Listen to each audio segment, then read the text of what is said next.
یہ جس معاشرے میں ظلم پھیل چکا ہو اس معاشرے کا زندہ رہنا بھی ایک معجزہ ہے۔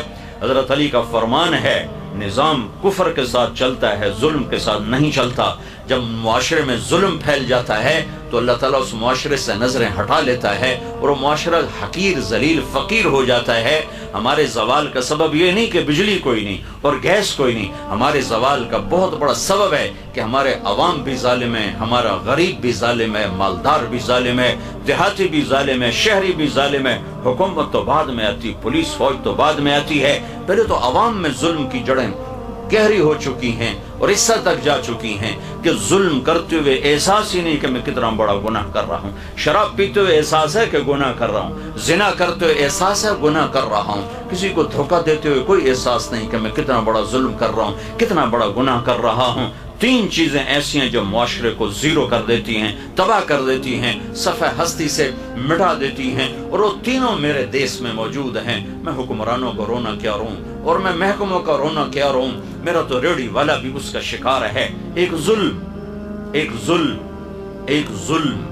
ظلم جس معاشرے میں ہوتا ہے وہ معاشرہ زندہ رہنے کا حق کھو دیتا ہے۔ ایک جھوٹ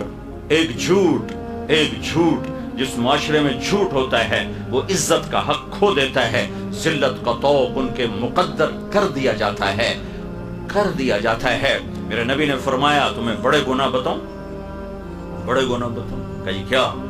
کہ شرک کرنا، قتل کرنا، ماں باپ کی نافرمانی، اور آپ ایسے ٹیک لگا کے بیٹھتے ہیں، ٹیک لگا پھر اور اب بتاؤں، سیدھے ہو گئے، پہلے ٹیک لگا پھر یوں سیدھے ہو گئے، اور اب بتاؤں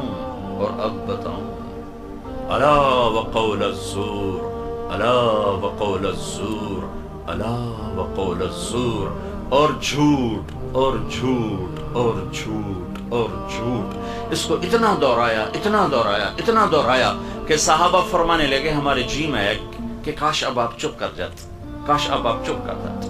اور دوسری جگہ فرمایا جھوٹی گواہی، جاؤ پاکستان کی عدالتوں میں دیکھو ٹکے گواہ بک رہے ہیں کہ ساڑھ کول گواہی لے لو، ساڑھ کول جی پوانے جب پوا دو۔ تو ایک ظالم معاشرہ سر اٹھا کے زندہ نہیں رہ سکتا، پست ہونا ہی مقدر ہے۔ ایک جھوٹ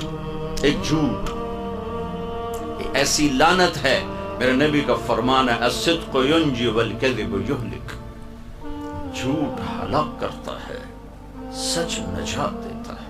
ہمارے چھوٹے بچے جھوٹ بولتے ہیں، ماں جھوٹ بولتی، باپ جھوٹ بولتا ہے، بھائی جھوٹ بولتے ہیں۔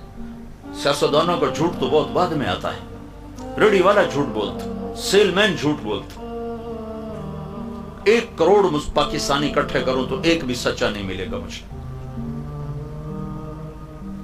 تیسری چیز دھوکہ، خیانت، بددیانتی۔ ایک ہی گناہ کے کئی نام ہیں، دھوکہ، فراڈ، بددیانتی، خیانت۔ جس معاشرے میں خیانت، دھوکہ، فراڈ، بددیانتی داخل ہو جائے اس قوم کے لیے زوال ایسا ہی یقینی ہو جاتا ہے جیسے شام کو سورج کا ڈوبنا یقینی ہوتا ہے۔ جیسے سورج کو واپس نہیں لا سکتا اس معاشرے کو ذلت سے واپس کوئی نہیں لا سکتا۔